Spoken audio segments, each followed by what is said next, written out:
একদিন একটা বিড়াল রাস্তায় বসে ভিক্ষা করতেছিল। তাই দেখে তার দুই বন্ধু হাসতেছিল। তার বন্ধুদের হাসার কারণে তার মন খুব খারাপ হয়ে যায় এবং সে কাঁদতে লাগে। তখন সে ভাবে যে আর সে ভিক্ষা করবে না, তখন কাজ শুরু করে এবং সে কাজ শুরু করে দেয়। সে কাজের বিনিময়ে কিছু টাকা পায়। তখন সে এক জায়গায় বসে তার টাকাগুলো গুনতেছিল। গোনা শেষ করে সে আবারও কাজ শুরু করে দেয়।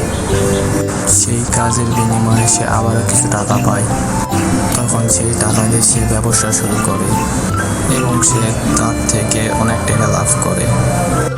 সে বাড়িতে গিয়ে টাকাগুলো গুনতে থাকে। সে দেখে অনেক টাকা কামাই হয়েছে এবং সে অনেক খুশি হয়।